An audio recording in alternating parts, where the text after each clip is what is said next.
Oi, oi, gente! Sejam bem-vindos a mais um episódio do Me Conta Psi. É um prazer te ter aqui.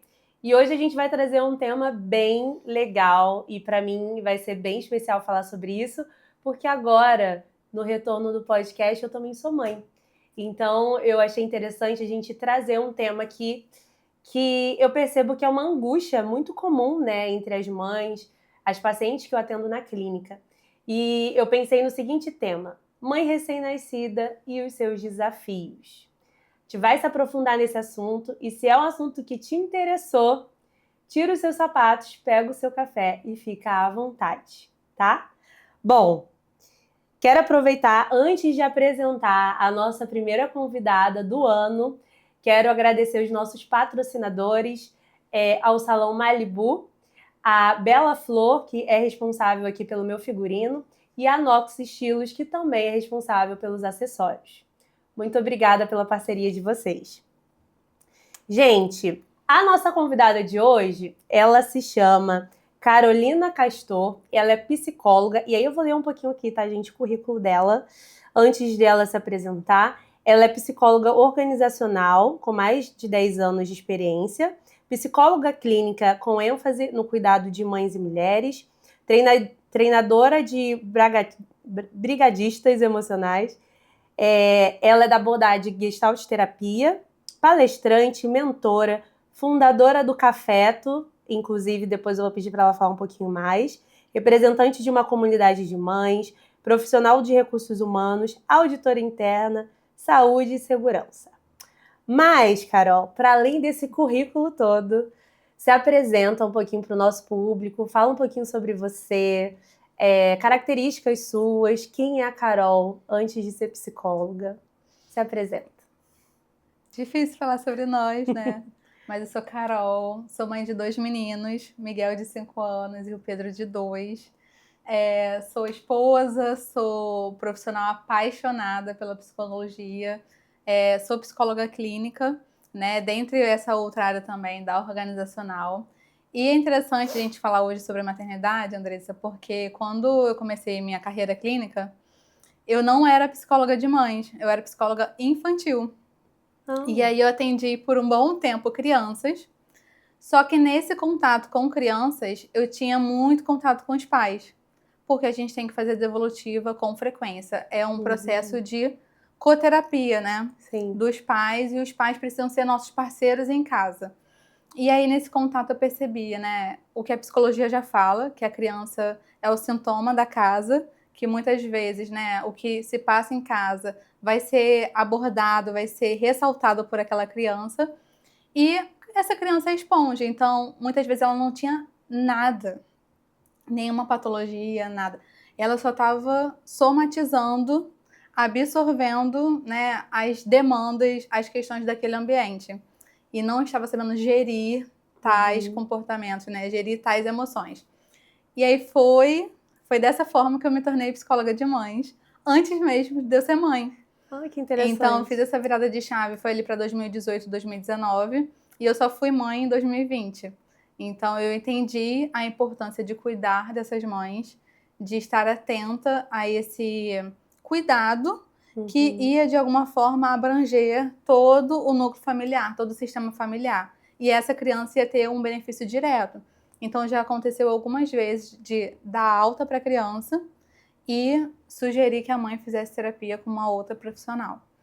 Porque ia ter maior impacto, maior benefício familiar do que tratar só a criança. Porque é mais fácil, né? Sim. Tratar só a criança e você se eximir da responsabilidade. Mas foi assim que eu me tornei psicóloga de mães. E aí depois eu me tornei mãe, o que fez tudo muito mais sentido, né? Não nos poupa da experiência ali intensa, complexa da maternidade, mas a gente compreende um pouco melhor do que é ser mãe, do que é estar nesse lugar, né? Sim. Nossa, que interessante. Porque depois que, quando você fala que o seu nicho foi para esse ramo antes mesmo de você se tornar mãe, imagina o impacto que tenha sido quando eu ainda não era mãe e eu atendia mães com demandas e tudo mais.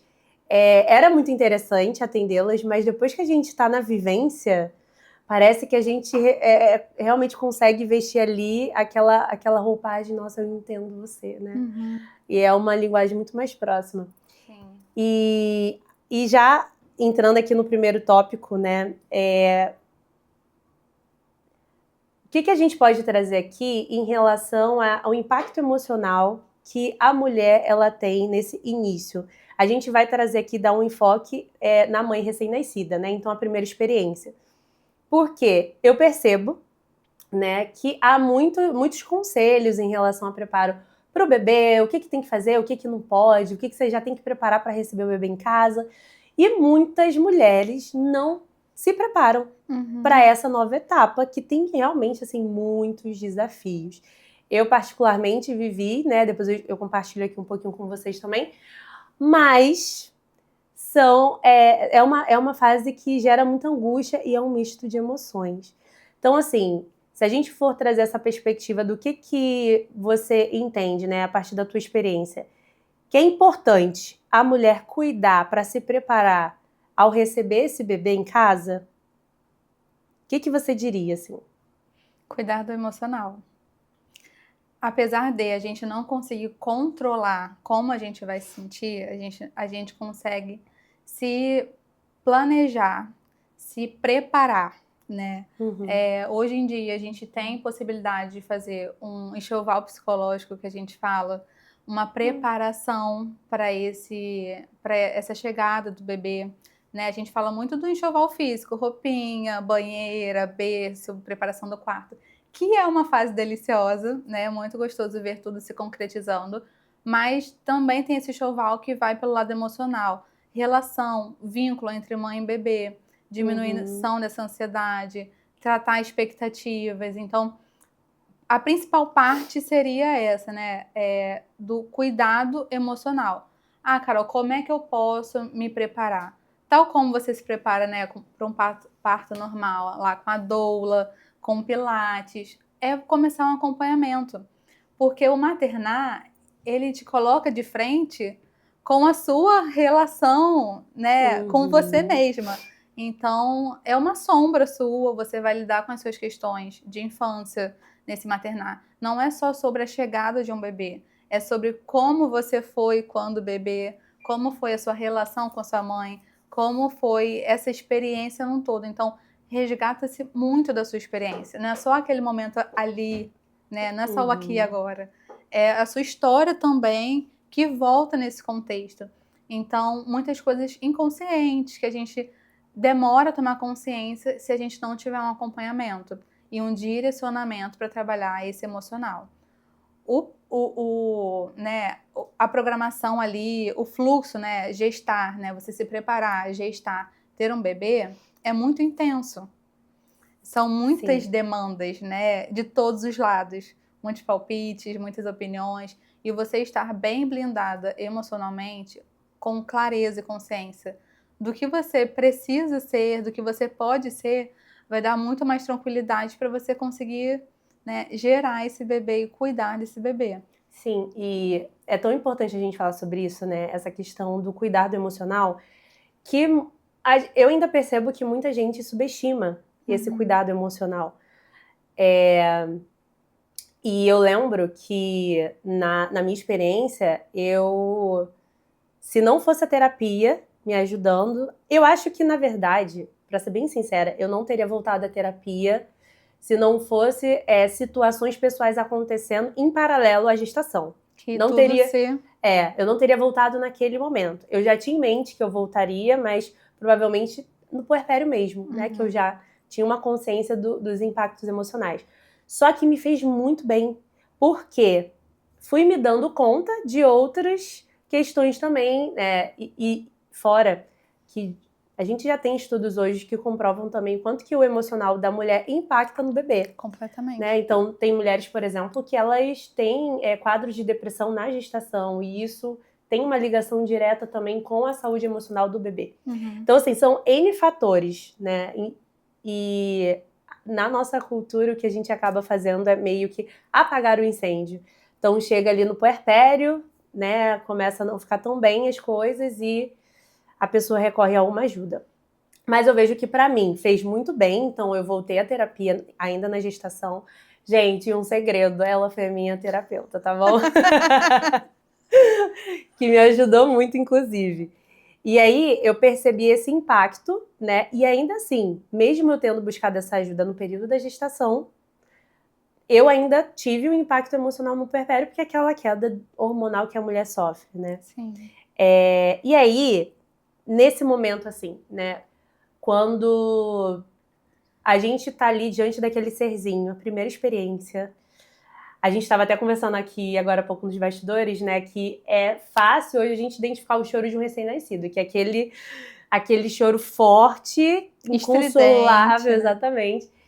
E aí, quando a gente está diante daquela situação, o nosso emocional ainda abalado, aquela sensação de neblina, como lidar, como manejar nesse período mais sensível do nosso emocional? Assim, além do buscar a terapia, o que você percebe que é importante também para a mulher priorizar nessa etapa? É uma fase muito, muito delicada, né? Tem essa sensação mesmo de neblina. Você entra grávida ali na maternidade, no hospital, sai com o bebê e você precisa atender todas as necessidades dele, né? Sim, Então, até trazem muito, né? Ah, nasce uma mãe, nasce uma culpa. Não é isso. Talvez não seja exatamente isso, mas nasce muita responsabilidade. E aí, só que o nosso corpo também se prepara para isso de alguma forma. Então a gente tá ali sob estresse, né, para cuidar daquele sim, bebê, para dar atenção para aquele bebê. E muitas vezes também a gente lida com uma não identificação, quem eu sou, né, o que eu estou fazendo aqui, é como se fosse, e é mesmo, uma nova identidade que a gente precisa, né, e se adaptando, entendendo quem eu sou agora, né? Esse primeiro momento dá muita frustração, porque é normal você trabalhar com essa ambivalência, né? De, eu tô vivendo o maior amor do mundo, mas uhum, ao mesmo tempo eu tô triste porque eu não sei mais quem eu sou, porque eu não posso tomar um banho, porque eu não consigo ter uma noite de sono completa. E aí todos esses fatores, né? A falta de sono, né? Todos esses hormônios ali trabalhando no seu corpo para se recuperar e conseguir nutrir afetivamente e fisicamente também esse bebê, acabam, né, trabalhando ali nesse bem-estar, nessa parte emocional dessa primeira fase. Então, é muito difícil a gente, né, dar um roteiro, mas se observar, né, entender quando é preciso pedir ajuda e quando não. Ter uma rede de apoio que seja de apoio mesmo, que te sim, acolha no seu emocional, que valide o que você está sentindo. Eu acho que acima de tudo, Andressa, é você aprender a lidar com a ambivalência. Aprender a lidar que eu amo ser mãe, eu amo, tô amando esse momento de ter meu bebê, foi tão planejado, foi tão sonhado, mas também eu não gosto de ter que acordar a noite toda. É normal você estar ali vivendo o amor, o sofrimento, né? A alegria, a tristeza, faz parte, porque é um processo químico, orgânico, hormonal no nosso corpo muito intenso. sim, Então a gente tá nesse momento, a gente fica mais vulnerável, né? A gente fica mais sensível, mas é só o nosso corpo tentando entender essa nova fase e tentando dar uma direção para essa identidade que está nascendo ali, né? Tem estudos que falam que essa mudança de identidade é tal como uma criança virando adolescente, adolescente virando adulto. Então, aquela fase de formação de identidade do adolescente, a gente vive igualmente na maternidade. Então, o sim. nosso cérebro se ajusta, ele se adapta, a porcentagem de massa cinzenta ela aumenta para atender as demandas daquele período. Eu me lembro muito bem que eu sempre tive um sono muito, muito, muito pesado. Muito. No sentido de arrombarem a porta da minha casa, o portal, entrar no sofá que eu estava dormindo e eu não acordar. Então, Caramba, era um sono muito pesado. E aí, na gravidez, o seu corpo vai se preparando para a chegada daquele bebê. Desde que eu me tornei grávida no final, eu comecei a ter um sono muito leve. E aí é o corpo se preparando para aquilo. A gente vai, o corpo, ele é perfeito e ele trabalha para isso, para aquela fase. Então, hoje eu ouço qualquer barulho, eu já acordo, eu ouço o passinho saindo do quarto, eu já sei que sim, alguma criança acordou. Então, é diferente, a gente precisa entender essa nova identidade. Então, a Carol, antes de mãe, dormia o sono pesado. Hoje, eu não durmo mais dessa forma. E eu preciso lidar com isso, né? Entender que há mudanças e essas mudanças eu preciso me ajustar e validar, né? O que eu tô sentindo com elas. E pode ser frustração, pode ser alegria, pode ter várias emoções aí envolvidas. Sim. E enquanto você falava, me fez lembrar que, assim, eu acho que um fator, até nessa etapa inicial, muito importante, que eu lembro que até você me orientou, que fez muita diferença, é preparar o terreno, né? Então, enquanto a gente está na gestação ainda, foi algo que fez muita diferença. Foi eu preparar a minha rede de apoio e já deixar ciente de como eu queria, como eu preferia, para que eu não tivesse que guerrear uma batalha ali no momento em que eu tivesse vulnerável, que é o puerpério, né? Ter que ficar falando de repente o óbvio, que, enfim. Então, assim, preparar minha rede de apoio, já conversar, eu prefiro dessa forma, então passar essa previsibilidade, deixar todo mundo ciente. É um dos conselhos, inclusive, que eu sempre dou para outras amigas, né, que estão prestes a se tornar mãe, porque é importante, principalmente também o seu parceiro, ser aquela ponte de comunicar. Sim. Quando alguém esquecer de algum combinado, gente, tal coisa e tudo mais.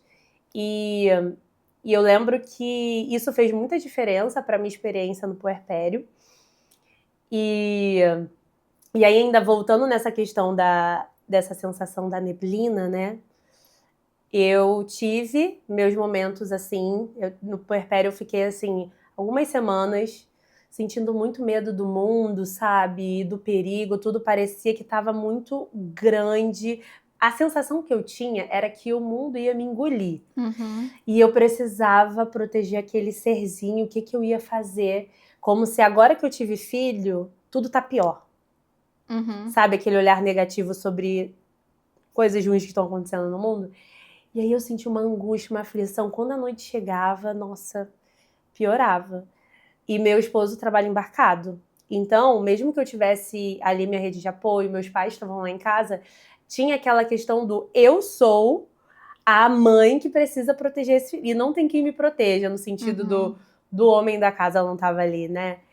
E aí, enfim, aí foi todo esse processo. E eu tinha muito medo. Eu lembro até que uma das minhas orações durante a gestação, eu pedia muito a Deus que Ele me sustentasse nessa área emocional, para que eu não entrasse numa depressão e que eu conseguisse viver aquele puerpério, tanto o puerpério como a vivência com ele recém-nascido, né, com o Ravi.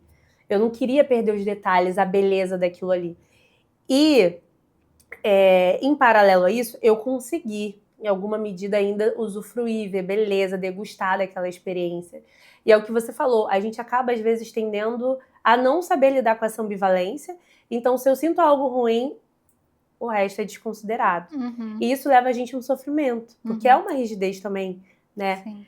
Mas, assim, sobre essa parte, né, da nebulosa, né, que a gente vive no puerpério, como que você explicaria, como que a gente consegue diferenciar o que fala ali do que a gente chama de baby blues, né? Ou de uma depressão pós-parto? Em que momento pode ali ser um alerta para a gente buscar uma ajuda profissional, já sinalizando? O que você diria? Isso é muito importante, porque a gente precisa entender que é normal essa oscilação, né, de humor. É uma queda hormonal muito grande. Esse período do parto mexe muito com o corpo da mulher. Então, assim, vamos olhar. Você ficou 9 meses gerando um bebê completo, né? Você gerou ali, né, ossos, olhos, né, todos os órgãozinhos. O seu corpo estava voltado para formar do zero um bebezinho.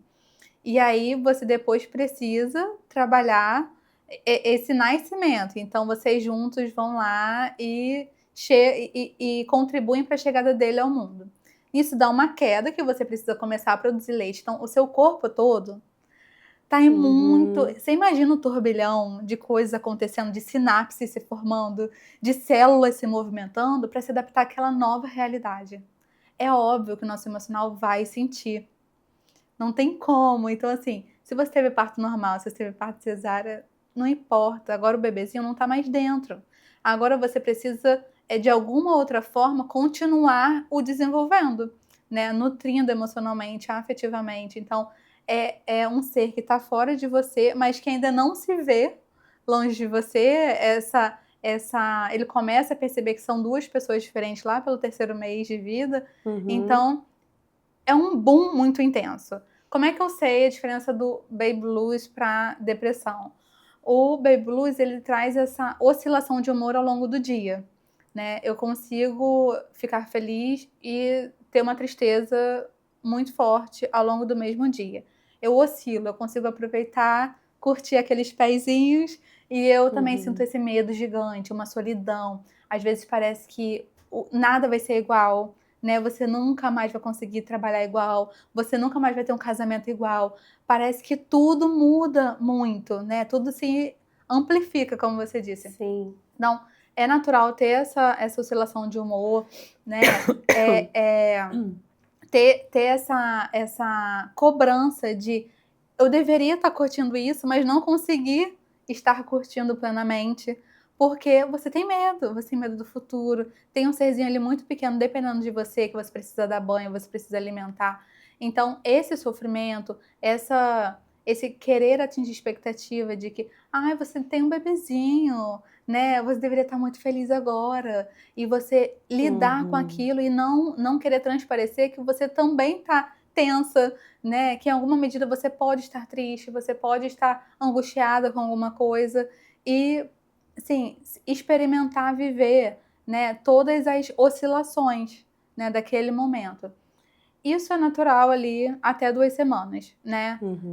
Você fica ali mais sensível, muito sensível, vulnerável, meio à mercê, né? E total em função daquele bebê. E isso mexe muito com a gente.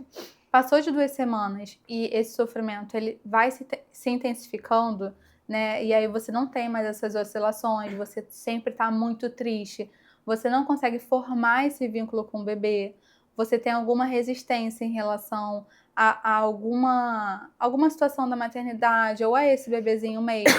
Você tem dificuldade de demonstrar afeto e você começa a ser apática, não quer fazer nada, não quer mais lavar o cabelo, não quer mais, né, tomar um banhozinho de sol com ele. Você começa a ser indiferente, né? Eu acho que a indiferença, aquele assim, tanto faz, né? Isso é um sinal de alerta e aí precisa de um acompanhamento mesmo, psicológico, médico ali, talvez com psiquiatra, mas precisa de atenção. Porque o prejuízo é para todo mundo, né? Para essa mãe. Sim. E para o bebê também, que vai ter esse vínculo prejudicado. Mas para essa mãe principalmente. Então, ela precisa voltar a olhar para ela, porque passou de 2 semanas, a gente já entende que precisa de algum suporte, né? E que talvez fazendo, né, sozinha, ainda que tenha uma rede de apoio, não seja o suficiente para que ela consiga se recuperar e retomar essa relação de confiança com seu bebê.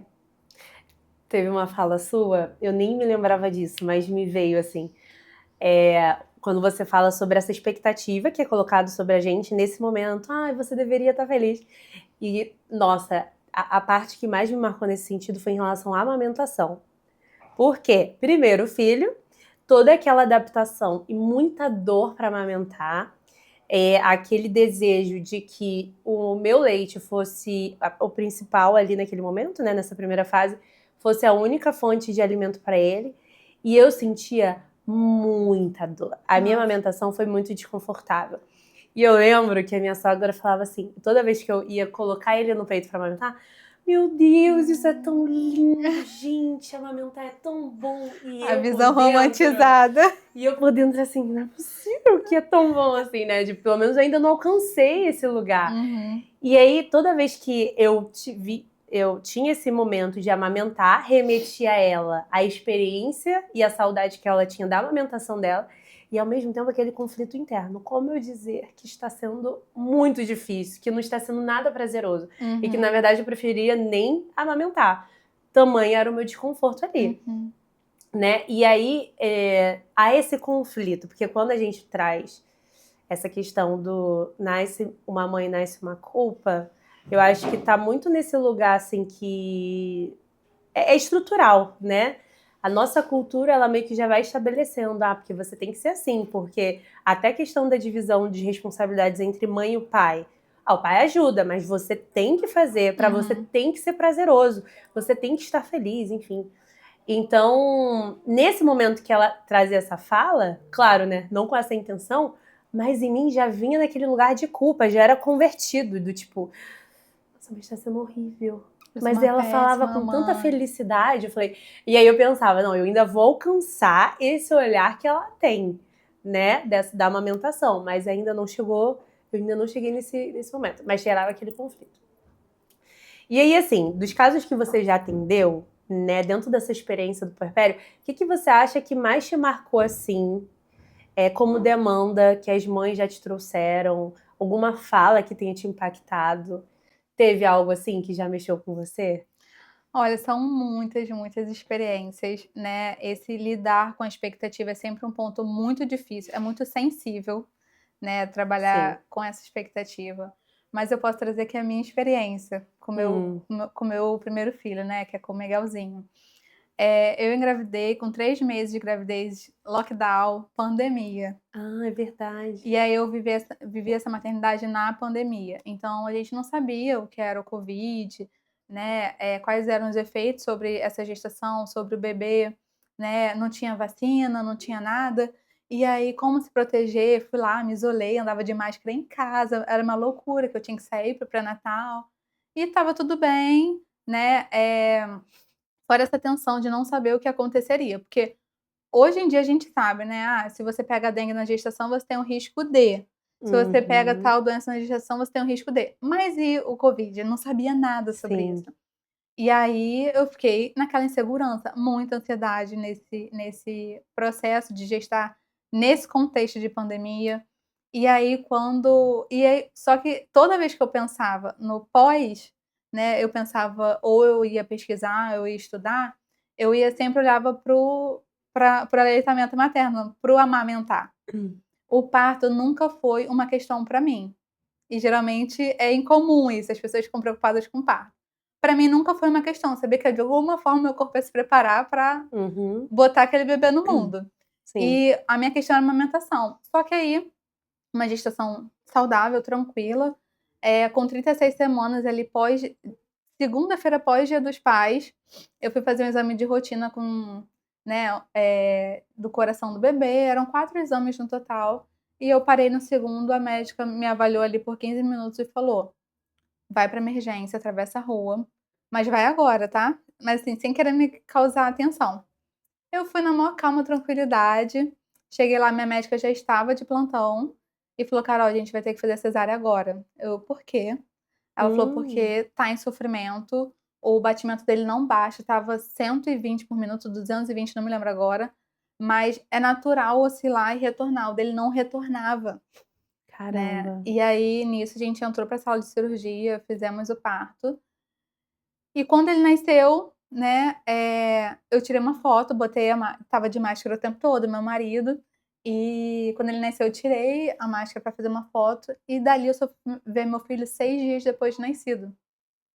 Caramba. E assim, fora todo por que isso está acontecendo, eu tive uma gestação tranquila, o que está acontecendo? E aí eu fui, né, tive uma leve febre pós-parto e eu fui, isolada no último andar da maternidade, porque tinha um risco de ser covid. Qualquer sintomazinho era risco de covid, e ele também ficou numa UTI isolada, então ficamos isolados longe. E agora minha amamentação, você entende? Aí eu Sim. falei: "Bom, vou pedir, né, uma bombinha para eu ir estimulando, né, para eu ir estimulando a amamentação". Pedi, a maternidade cedeu, era horrível, doía muito, não era uma bombinha, assim, boa, tem bombinhas e bombinhas, né. Sim. E aí mas eu ia lá, de 3 em 3 horas, 15 minutos cada, uma dor e uma incerteza, né. Eu fui mãe de UTI, mas UTI à distância, não podia estar ali com ele, mostrando: "Olha, tô aqui nesse sofrimento", né. Ele estava isolado, Sim. a gente foi separado, né. Nossa, E que difícil. muito, muito. E ele tá sozinho também naquele ambiente claro, frio, era uma UTI que ele não via ninguém, porque ele estava isolado. Então quando eu ligava direto pra UTI 3, só tinha ele, então não precisava nem me identificar. Eu já perguntava como é que tá o Miguel, como é que ele passou o dia, e só por telefone eu conseguia falar. Uma única vez uma enfermeira, ligou por vídeo. Ah. Eu ainda estava na maternidade, e aí eu falei: "Ai, meu amor", ele ouviu minha voz, ele se agitou todo, acordou e começou a chorar. Ele Ah. reconheceu minha voz pelo áudio dela. Então, como é que eu ia me preparar, como é que eu ia Sim. gerir ali minha frustração de não conseguir amamentar meu bebê, não ter a golden hour que eu sonhei tanto, Sim. né, aqueles primeiros dias ali com o bebezinho, dar aquele suporte, falar: "Olha, eu tô aqui, né, eu tô aqui com você, a gente tá em sofrimento, tá em uma situação delicada, mas a mamãe tá aqui". Ele não conseguia nem ouvir minha voz, que era o que ele conhecia sobre mim, né. Uhum. E aí depois de 3 dias eu tive alta, e ele continua lá. E aí com 6 dias mais ou menos a gente voltou pra buscar, todo mundo confirmou que eu e meu marido estávamos com covid, e ele não. Ah, vocês E estavam com Covid? estávamos. E aí os sintomas começaram a se manifestar pós. Uhum. Então eu fiquei assintomática, mas meu marido ficou muito, muito mal. E aí mas pelo fato de estar com covid e de ter feito uma cesárea, eu precisei tomar aquela Clexane, e aí Aham. isso gerou muito efeito colateral comigo. Então, assim, o maior efeito mesmo foi essa questão do tratamento antitrombose, para não desenvolver ali um risco a mais, né. Mas fora isso eu estava sintomática, e aí quando ele chegou em casa, assim, você imagina, eu com 2 máscaras descartáveis, trocava a cada 2 horas, ia, assim, tinha contato com ele, e saía para almoçar, eu tomava banho, trocava a roupa toda, com medo dele se contaminar. E aí muito álcool gel, eu fiquei isolada com ele no quarto, ninguém podia entrar. Meu marido não ficava com a gente porque ele tossia muito. E aí, Andressa, Uhum. quando ele saiu dessa maternidade, ele tomava fórmula e ele já tinha chupeta, porque você imagina, ele chorava o tempo todo. Sim. E agora, né, como é que eu vou amamentar? E assim, isso até me emociona, porque ele chegou, parecia que ele já sabia. Ele foi lá, encaixou perfeitamente e mamou desde o primeiro dia no peito. Então, foi uma expectativa gerada, eu fui administrando, fazendo o meu possível, o que eu conseguia, né, ali com a bombinha às 3 horas, né, 15 minutinhos cada seio para estimular, para poder estar preparada para esse momento. Ele poderia acontecer dessa forma? Como não? Uhum. Sim. Mas ele aconteceu, então ele teve a pega de primeira, pega perfeita, não teve nenhum problema com pega, mamou até 2 anos e 7 meses. Hum. Então eu acho que o cuidado, né, emocional para você se tornar mãe é isso.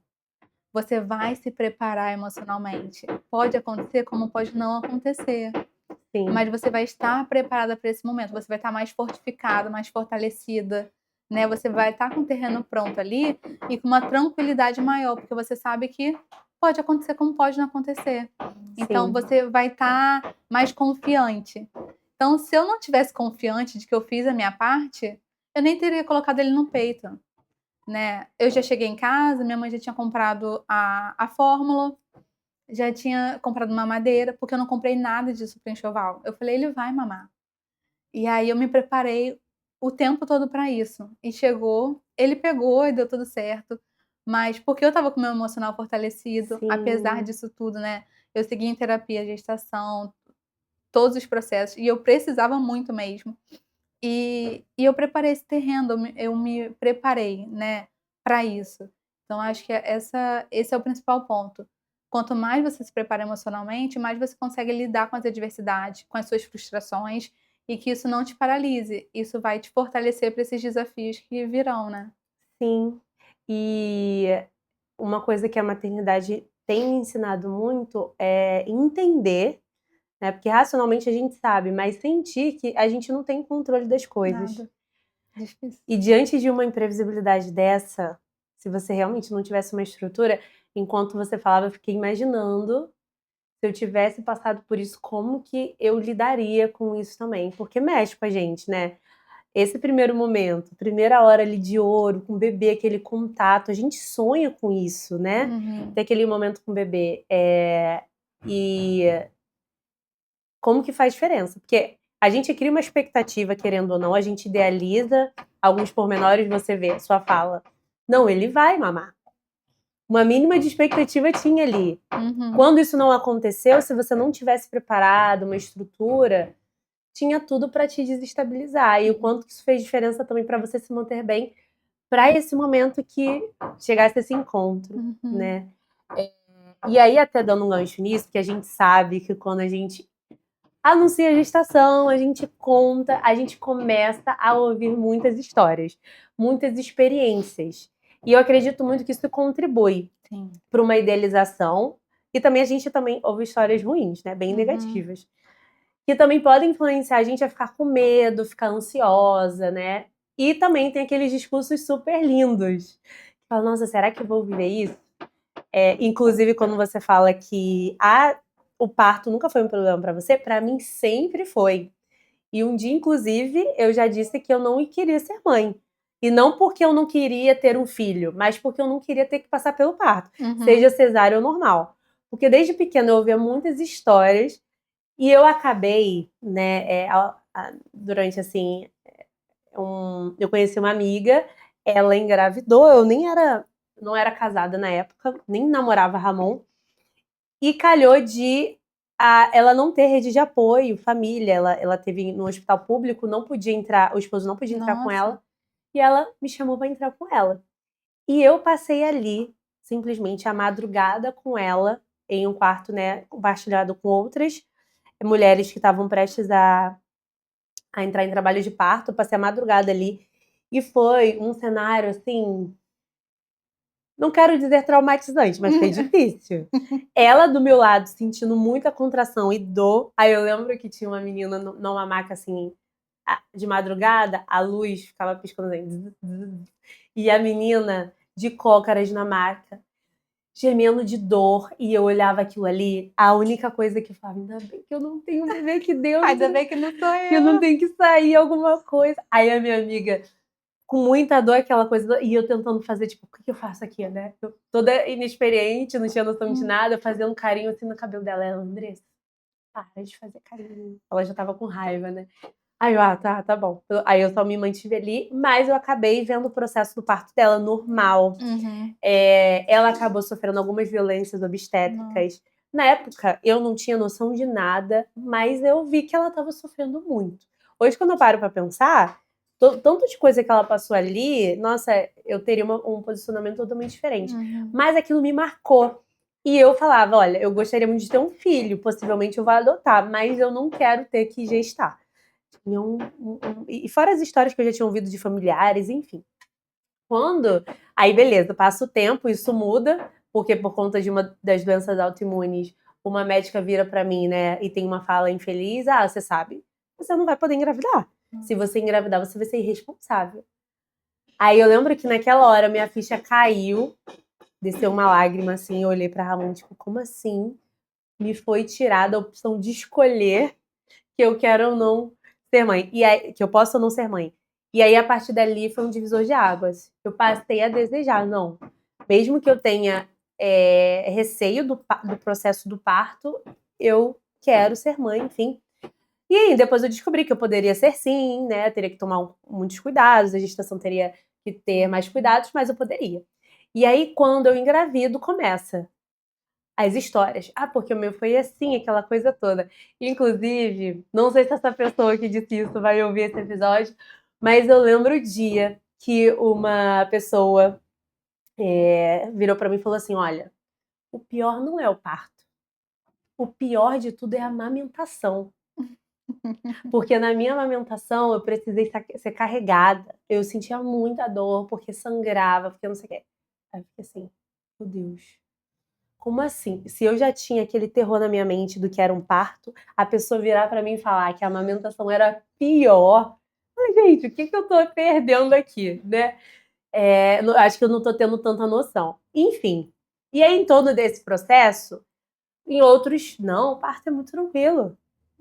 Tive tantos partos normais, foi uma maravilha, aquela coisa toda. E eu, cara, eu preciso encontrar aqui um equilíbrio. Eu ficava muito assim, porque se a gente não tomar cuidado, a gente fica ansiosa, a gente absorve. E aí fica, será? Eu tenho que me preparar, aquela coisa toda.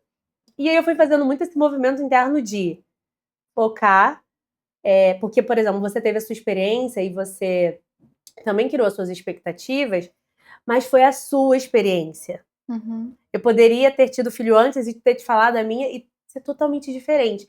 Então, eu comecei a absorver essa ideia de que cada experiência é uma experiência, cada mulher vai absorver de uma forma, tanto emocionalmente quanto a dor também é muito relativa, então por isso que os relatos divergem tanto.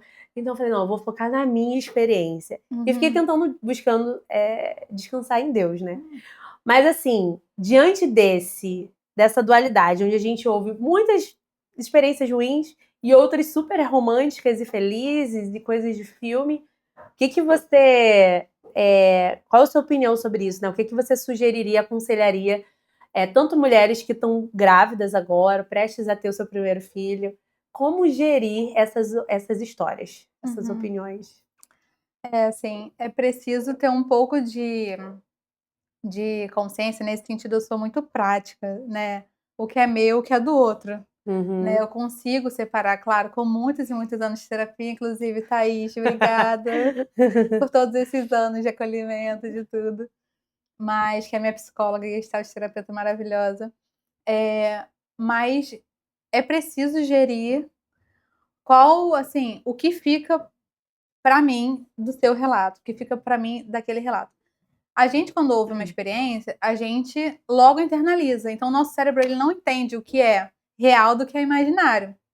Então se eu falar para você aqui agora: "Ah, imagina um elefante rosa", você já imaginou. Sim. Então quando você traz um relato de parto difícil, eu já vou introjetar, meu corpo já vai sentindo as tensões, né, a ansiedade que vem daquela situação, eu vou me identificar com aquilo, porque eu estou vivendo aquele momento, e aquilo já pode gerar uma ruminação ali, uma tristeza em mim. Da mesma forma quando se romantiza, né. "Ai, tudo maravilhoso, tudo lindo. Ai, que Uhum. legal". E aí quando você se vê lá de fato, no seu processo de maternar, no seu puerpério, você fala: "Nossa, mas não era aquilo", e vem a frustração, vem o sentimento de você ser incapaz, de você não estar conseguindo, de não ser uma boa mãe. Então é muito difícil, eu diria que essa é a parte mais difícil, sim. É você ouvir tantas opiniões nas quais você nem pede, Uhum. né, as pessoas te veem com barriga, as pessoas já vêm "trá". Isso é importante, a gente Sim, não mas pede, eu né. criei uma casca de alguma forma, porque eu sempre tive Hum. muito problema com acne, muita espinha, e aí as pessoas me viam na rua, elas me paravam, eu falava e eu até um certo momento eu lidava bem. Ok, eu imaginava: "Ah, é uma fase, vai passar", nunca fui muito vaidosa. E aí só que chegou muitas pessoas me pararem. E aí eu falei: "Bom, então preciso de dar uma atenção para isso e tal". Então meio que eu já tinha criado já tinha uma experiência com essas opiniões sem pedir, né. E aí na gestação a pessoa te vê, né, e já traz uma enxurrada de informação que Sim. você nem sempre quer saber. Mas você não tem como bloquear aquilo ali de a sua escuta não tem não é você não tem capacidade de não processar aquela escuta, você pode processar. A questão é: vou processar e aí eu vou direcionar. Isso aqui é sobre a experiência do outro, isso aqui não precisa ser a minha experiência. O que eu posso aprender dessa experiência e o que eu Muito bom. não quero, né, Uhum. para que você consiga aproveitar o seu momento. E aí eu te falo, né, no lugar de mãe de 2, que ainda que eu ouça várias experiências e que eu viva 2 experiências iguais, eu tive 2 gestações, é tudo completamente diferente. Então é um sofrimento por vezes, desnecessário você basear a sua experiência na experiência do outro. Porque nem 2 gestações da mesma pessoa Sim. é igual. Então, nem o filho vai ser igual, né, a gente estava falando, né, o quanto meus filhos são completamente diferentes fisicamente, de temperamento, né, personalidade, então não é Sim. igual, minha primeira gravidez teve uma história, a segunda foi completamente diferente, o puerpério também completamente diferente, e eu vivi a minha experiência, né. Quando você se baseia na experiência do outro, você cria uma expectativa irreal, tanto para o positivo quanto para o negativo. Isso tira a sua possibilidade de viver o aqui e agora. E é muito o que a gente faz na Gestalt terapia, né, trazer para o agora, trazer para o presente. "Pô, por Uhum. que que eu estou vivendo agora? O que que eu estou sentindo agora?", né, você conseguir desfrutar. Muitas vezes essa mãe, né, que está gestando, ela fica tão de olho lá na frente, "Ai, como é que vai ser o parto?", né, só se prepara para o parto ou só se prepara para a amamentação e fica muito focada no futuro e perde o presente. não aproveita de Sim. gestar. E aí aquilo ali acaba sendo como um protocolo, é o que eu preciso fazer para ter um bebê. Mas não necessariamente precisa ser assim. Pode ser um momento desfrutado com mais atenção, se não ficar com foco muito nesse futuro e na opinião alheia, né. Sim. E até trazendo esse gancho na sua fala sobre saber separar o que é do outro e o que é meu, o que eu posso absorver, há também eu percebo que algumas pessoas criticam, né, quem romantiza a maternidade. Claro que existem casos e casos, a gente não vai generalizar a romantização, mas tem pessoas que acabam romantizando, trazem todo um viés mais bonito, o lado positivo, que aprecia, o que tem ali de coisas que valoriza, né, naquela vivência da maternidade. E recentemente eu tive uma experiência que uma terceira pessoa chegou, a gente tem grupos, né, próximos assim, e uma terceira pessoa chegou para mim e falou: "Ah, é porque eu percebi que fulano acha que você e outras mães acabam romantizando a maternidade e aí ela acaba não se identificando, né?" E aí eu fiquei pensando, isso ficou ecoando por semanas assim na minha mente. O que seria esse romantizar? Por quê?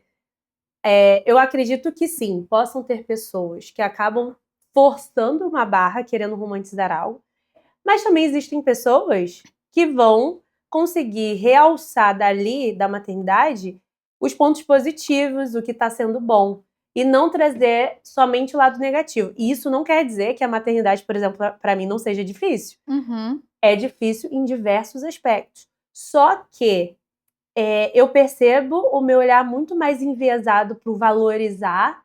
Caramba, meu filho é um milagre, né? Teve um período, inclusive, que o Ravi, ele quebrou o bracinho, ele não tinha nem 1 ano, que mexeu muito comigo.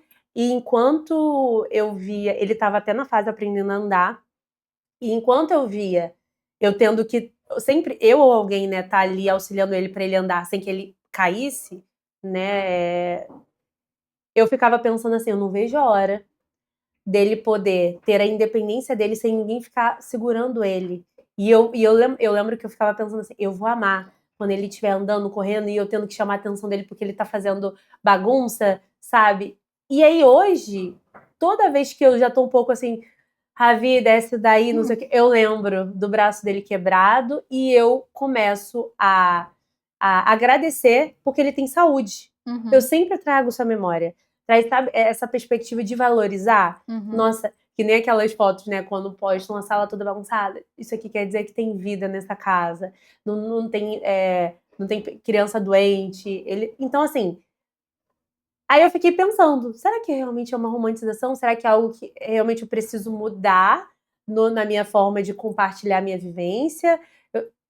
Eu fiquei muito nessa dúvida, né? Então, assim, será que, e a gente trazendo no âmbito mais geral, será que realmente a gente precisa ter cuidado com essa romantização?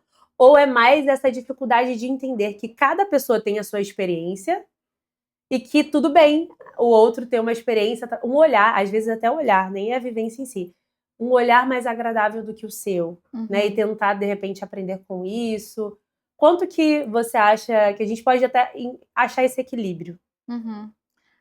Se a gente parar para pensar, cada pessoa tem o seu jeito de ser, né, tem um jeito de olhar o mundo, então cada um vai ter a sua lente para olhar o mundo. Vai ter gente que vai ser mais otimista, vai conseguir ser mais resolutiva, vai olhar para o problema e vai correr atrás para resolver. Outras pessoas não, vão olhar, vão ficar ruminando ali, né, reclamando, vai ter um tempo maior. Então, a experiência ela acaba muitas vezes talvez ressaltando um pouco dessa característica de personalidade. E também eu acho que tem muito fato, Andressa, de o tempo que você consegue dedicar a esse maternar.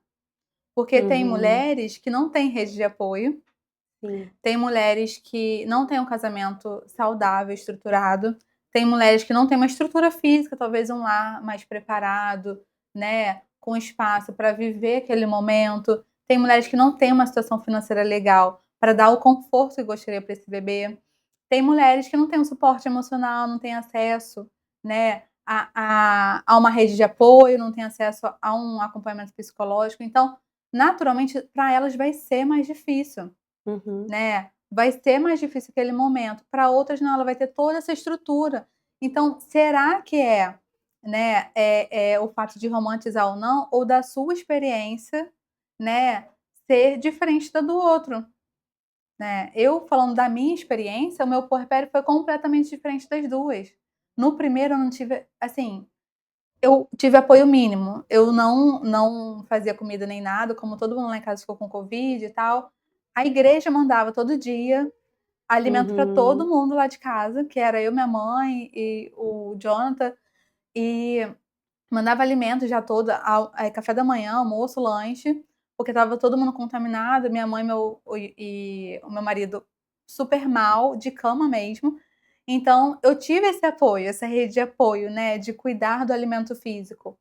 Mas eu não tive outros apoios, então era eu com o bebê sozinha ali. O meu marido, ele ajudava um pouco, porque ele estava muito debilitado. E a experiência com o Pedro não, minha mãe foi lá para casa, né, ficou lá, me ajudou. Eu consegui ter um cuidado, né, eu consegui viver aquela minha experiência ali de uma forma diferente. Eu só dar atenção ao bebê, eu não ter nenhuma preocupação além daquilo. Então, é um pouco disso, da experiência de cada um. Eu romantizei mais o puerpério, a experiência com o meu caçula? Não. O meu primeiro, eu consegui olhar com esse olhar de gratidão também, né. Claro que foi muito mais difícil, mas eu consegui observar também o milagre dele estar ali. Sim. Então, a alegria de tê-lo ali com todas as dificuldades envolvidas no percurso. E fala muito sobre você, né? É muito sobre nós, então acaba colocando uma lupa, né, nas suas características. Por isso que a maternidade é tão difícil, porque ela não é Sim. só sobre aquela relação ali, é sobre você também, a sua história, né, como a gente falou no início, com a sua mãe, a sua história enquanto criança. Tem uma teoria que fala que a forma que eu trato meu bebê hoje é a forma que eu era cuidada naquela idade. Então, por exemplo, né, se uma criança ela foi abandonada pelo pai, o pai abandonou, saiu de casa e deixou aquela mãe sozinha ali vivendo, né, criando aquele filho sozinho. Quando aquela criança cresce, se torna pai, e quando aquele filho atinge aquela idade daquele trauma, ele começa a abandonar. Ainda que ele esteja presente, ele começa a abandonar de outras formas. Então ele começa a chegar mais tarde do trabalho, ele não senta para brincar, ele foge dos momentos de contato com aquela criança, porque isso, eu me arrepio, porque isso dá acesso emocional para ele de viver aquela experiência do abandono. Então é uma forma dele se preservar, uma forma dele evitar de viver aquele sofrimento de novo. Mas ele acaba causando aquele sofrimento naquela criança. Então, por isso, é tão complexo.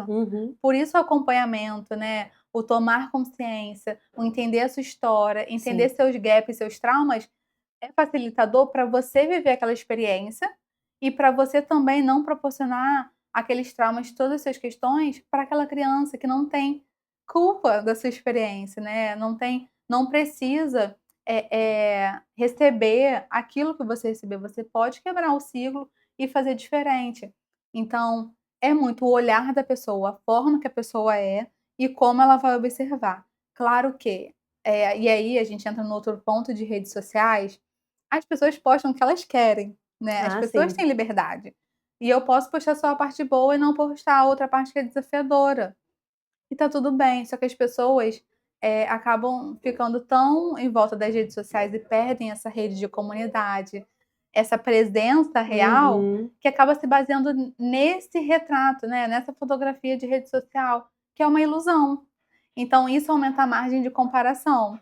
Não é que alguém esteja lidando de uma forma super boa. Não, talvez essa pessoa tenha uma estrutura melhor e essa pessoa tenha uma visão diferente, né, sobre essa experiência. Sim, e é muito disso, né? A maternidade, assim como outras situações, vivências da nossa vida, nos encontram como a gente tá, né? E aí, junto a isso, vem a nossa bagagem, nossa história de vida. Então, difere muito de pessoa para pessoa e como que a terapia, né, pode ajudar, mais uma vez, para quebrar esses ciclos. Com certeza. Estamos chegando ao final, gente. Mas, Carol, Acho que, assim, uma última pergunta.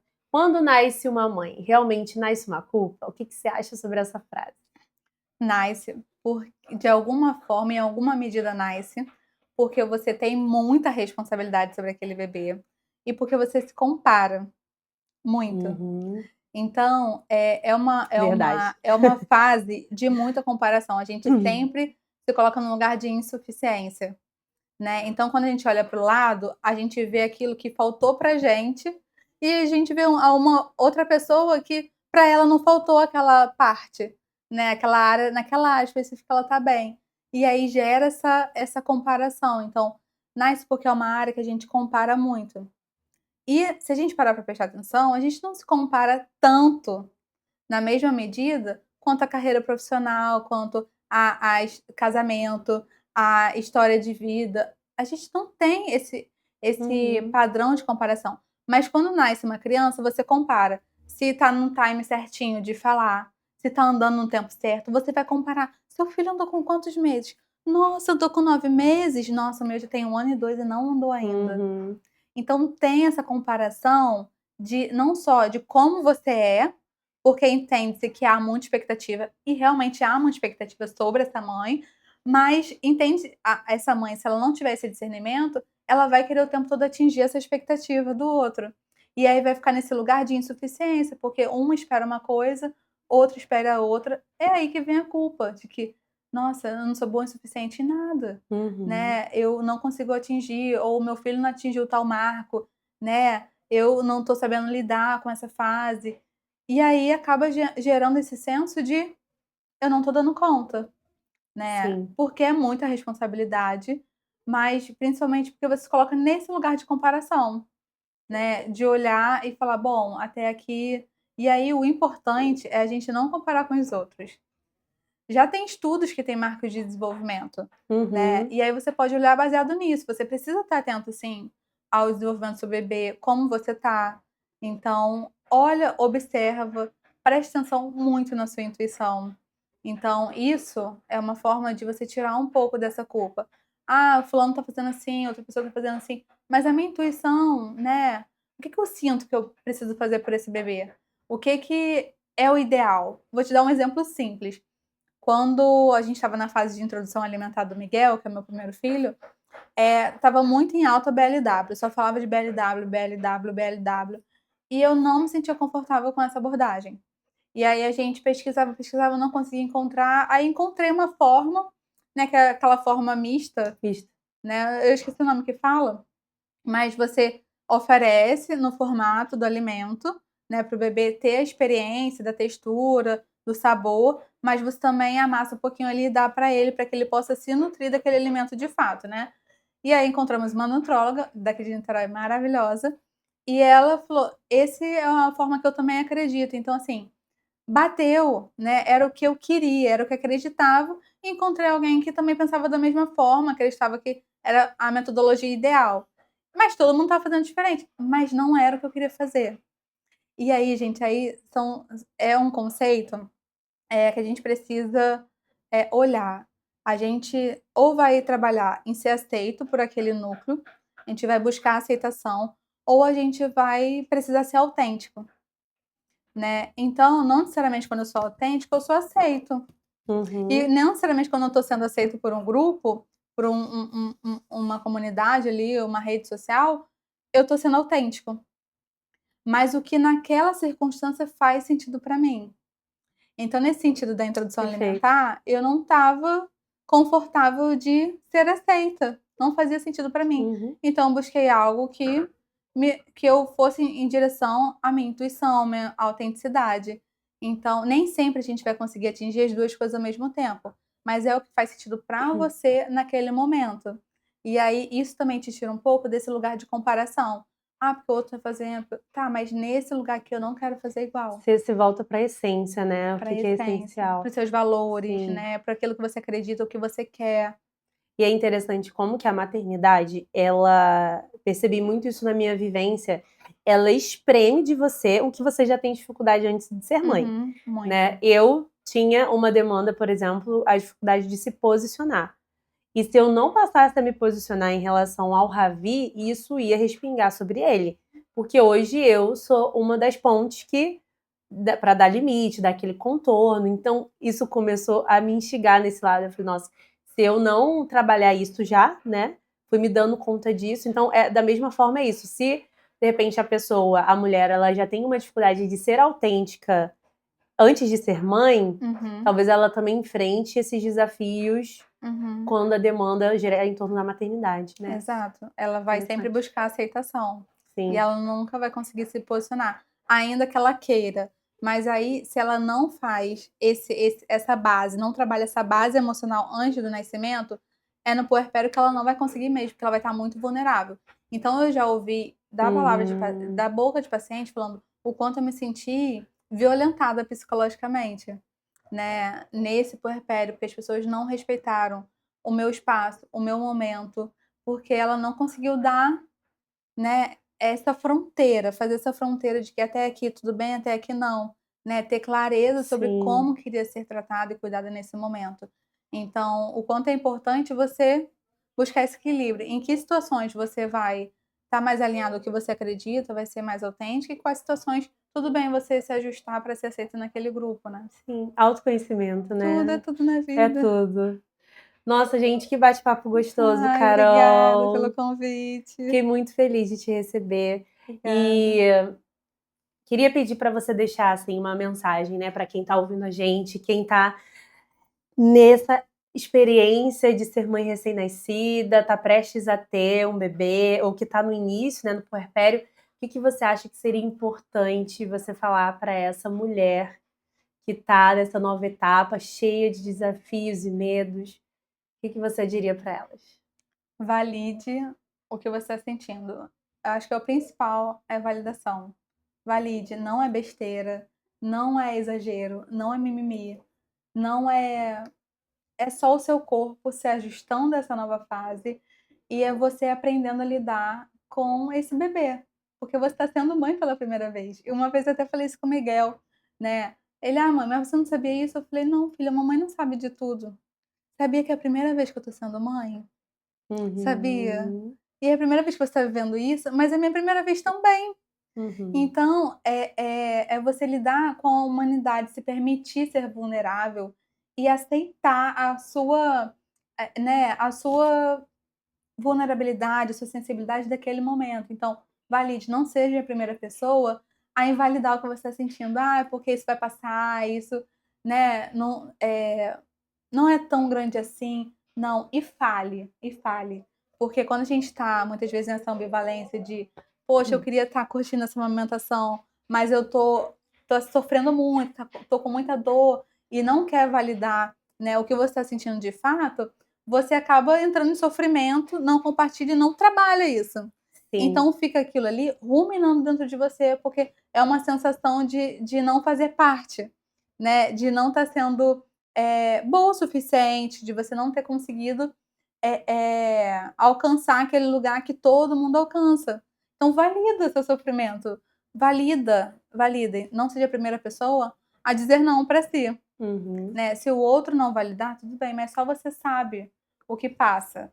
Então você precisa reconhecer, né? Eu tenho uma paciente que fala que depois da terapia ela descobriu que as pessoas só querem ser validadas, amadas e aceitas. E é isso. Então, assim, sejam validadas, né? Se ame, aceite o seu processo, aceite o seu momento. Ele é de transição, ele é de altos e baixos, ele é de momentos de muita tristeza e de muito amor, de muita entrega e de muita solidão. É assim mesmo, né? E em algum momento você vai sentir, né, que você está onde você deveria estar. Em algum momento esse conforto vai chegar, né? Você vai conseguir se entender um pouco melhor, você vai respirar aliviada naquele lugar que você está. Então, é um processo, que às vezes a gente quer o resultado imediato, a gente já quer se sentir pronto, a gente já quer que nosso corpo volte ao normal, a gente já quer que tudo funcione rápido, quando na verdade, assim, esse puerpério emocional pode durar 2 anos, né? Quantas mães falam, nossa, demorei muito mais tempo para eu me enxergar de novo, para eu me recuperar. E é isso, tá valendo o tempo que for, né? Contanto que você vai aceitando as suas estações, né? Vá acolhendo como você se sente e validando todas essas emoções. Porque quando você consegue validar o que é seu, você entende o que é seu, você consegue separar o que é do outro. E aí você consegue Uhum. lidar melhor, gerir melhor a emoção do seu bebê, que precisa de uma mãe, né, ali mais organizada para atender as demandas emocionais dele também. Perfeito. Eu acho que a chave é a aceitação, né? Uhum, perfeito. Quanto mais a gente resiste, eu me vi muito nesse lugar, né? Quanto a gente cria esse lugar de resistência com o que a gente está sentindo e passando, Uhum, fica difícil, né? A gente se aproximar de uma mudança, de uma melhora. sim. Então, muito bom isso que você trouxe, acolhimento é muito importante, né? E Uhum, muito disso que a Carol falou só é possível através do autoconhecimento. Pode até parecer clichê, mas é a partir disso, onde a gente vai discernir do que aquilo ali está falando, quais são os nossos limites e também conseguir dar limite para o outro. Bom, a conversa está muito boa. ai, eu agradeço. Agradeço a todos vocês que ficaram com a gente até o final desse episódio. Espero que vocês tenham gostado, tá? Foi um tema pensado com muito carinho. Se vocês quiserem, a Carol volta mais vezes. Espero que sim. E, gente, muito obrigada, tá? Obrigada a você que ouviu a gente até o final. Um beijo e não deixa de seguir a gente lá no Instagram. Os nossos arrobas vão estar aqui na legenda, tá? Beijo!